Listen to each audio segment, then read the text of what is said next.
Next, the magician will demonstrate a card trick with a dangerous twist. We want you to know up front this is not something you want to attempt at home. His assistant will act as a volunteer.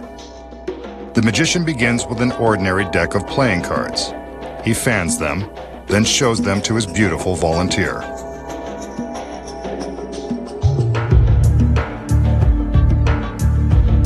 Next, he invites her to pick a card at random and write a name across the face.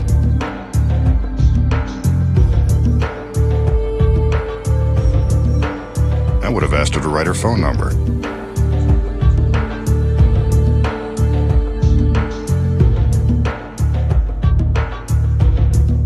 Wow, nice penmanship.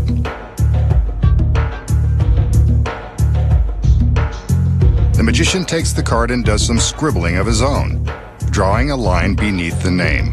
He shows it to the girl,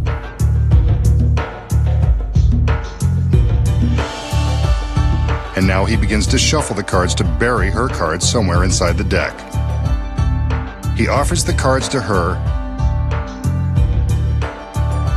as he removes a very imposing samurai sword from its scabbard.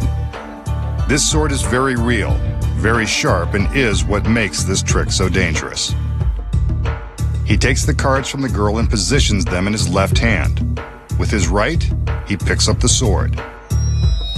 He carefully slides the sword into his hand, balancing the deck on the blade. Watch as he counts to 3 and flips the cards into the air, stabbing into them. One card is impaled on the sword, wouldn't you know? There's the girl's chosen 3 of spades, complete with her handwriting. It's a good trick to impress the girls, but I still would have asked for a number.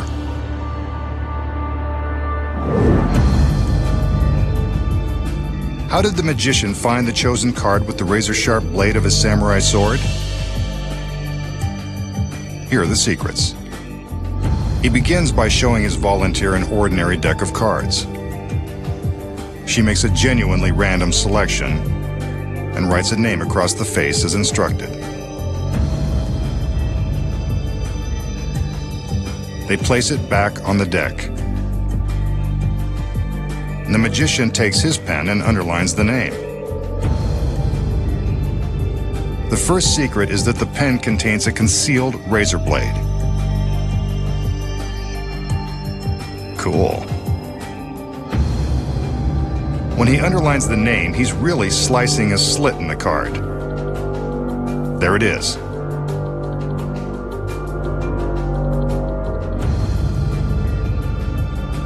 Next, when he shuffles the cards, he's really using a phony shuffle that allows the chosen card to remain undisturbed on the bottom of the deck. See? There's her card. In slow motion, we can see how he's only shuffling the top cards, leaving the bottom card untouched. Next, he balances the deck on the blade of the sword. What he's really doing is sliding the sword through the slit he cut with the razor pen.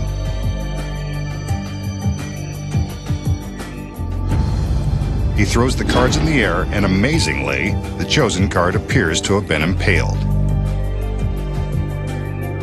Even in slow motion, we can see that the flurry of cards creates enough of a diversion to hide the one card that's already been speared by the sword. If we switch to another angle and freeze the picture, we can see that the card is pierced by the sword the entire time. Stabbing a card by magic is easy.